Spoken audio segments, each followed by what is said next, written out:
Life felt loud, so very loud. The noise of the modern world was constant. I sought something different, something quieter, a philosophy that offered calm, not just theories for dusty books, but real tools for living a better life. I stumbled upon Stoicism, or perhaps it found me. It promised strength, it promised peace. This was the start of my exploration. My university studies introduced many philosophies, yet Stoicism resonated deeply. It felt different, more practical. The ancient words of Marcus Aurelius spoke to me. Seneca's essays offered clear guidance. Epictetus showed a path to inner freedom. I was intrigued by their enduring wisdom. These thinkers faced immense challenges, yet they found a way to live with virtue.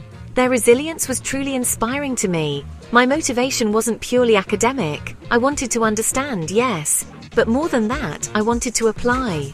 Could these ancient ideas truly work today? Could they help me navigate my own storms? The anxieties of student life? The pressures of an uncertain future? I decided to embark on a journey into the heart of Stoic thought, to see if it held the answers I sought. This adventure wouldn't involve maps or miles. It was an internal quest, a deep dive into principles and practices. I wanted to test Stoicism, to see if its tenets held up, not in grand historical battles, but in the small everyday moments, the quiet struggles and the sudden frustrations. This was my personal philosophical experiment, a quest for a more tranquil mind. The first pillar I encountered was control. Epictetus made it very clear. Some things are within our power while others are not. This simple idea was a revelation. We control our thoughts, our actions, our responses. We do not control external events, other people's opinions, or our health entirely. Focus on what you can influence. Let go of the rest. This was a powerful first lesson for me. Then came the concept of accepting fate. This is often misunderstood. It is not about passive resignation. It is about active acceptance. Amor fati, a love of one's fate. Marcus Aurelius wrote about this often. To wish for things to happen as they do, not as you would have them happen. This acceptance brings a profound peace. It removes the futile fight against reality. It helps life to flow much more smoothly. Stoics believed virtue is the only true good, not wealth, not reputation, not pleasure. These things are externals. They are indifferent. The four cardinal virtues are key. Wisdom to know what is good, bad, and indifferent. Justice to treat others fairly. Courage to face challenges with bravery. Temperance to practice moderation in all things. Living by these virtues is the goal. This provides an internal compass for life. Living according to nature is also vital. This means using our reason. It means understanding our place in the cosmos. We are part of a larger whole.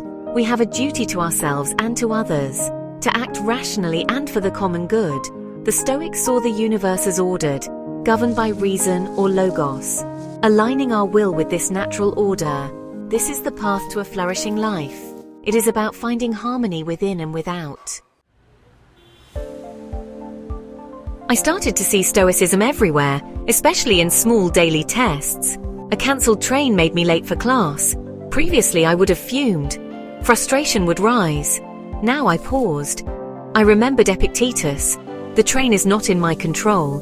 My reaction, however, is, I chose to use the extra time. I read a chapter. I stayed calm. This was a small victory but significant. A friend made a thoughtless, cutting remark. Old Aria would have been hurt. She might have lashed out or sulked for days.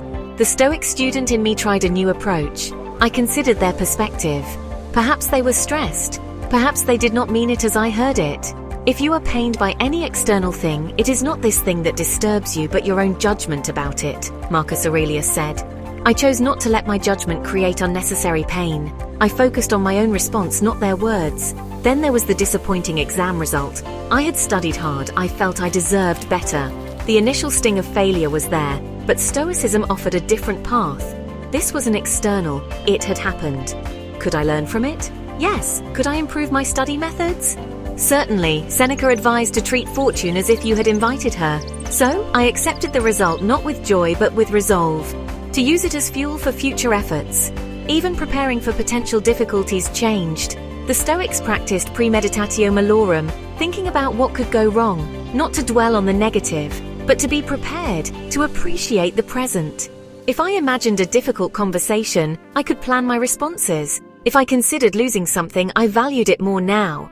This wasn't pessimism, it was practical wisdom. It stripped away the fear of the unknown. It made me appreciate the good I already had. This journey has been truly transformative.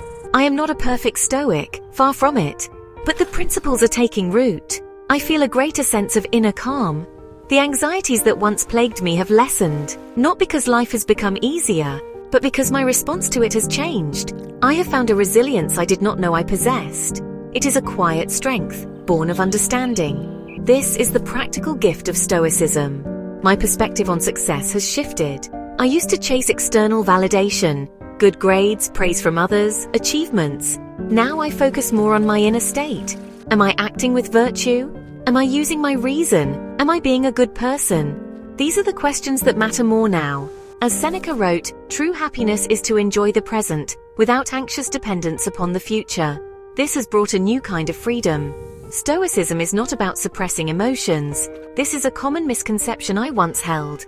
It is about understanding them, acknowledging them without being ruled by them. Fear, anger, sadness, they still arise. But now I can observe them. I can question their validity. I can choose how to act in their presence. This ability to manage my inner world. It is perhaps the most empowering aspect of this philosophy. My Stoic adventure is far from over. It is a lifelong practice, a daily discipline. There will be days I stumble, days I forget the lessons, but the path is clearer now. The tools are in my hands. Stoicism has not given me all the answers, but it has taught me how to ask better questions. It has shown me how to live more wisely. And for that, I am profoundly grateful. My view of life is brighter, more focused.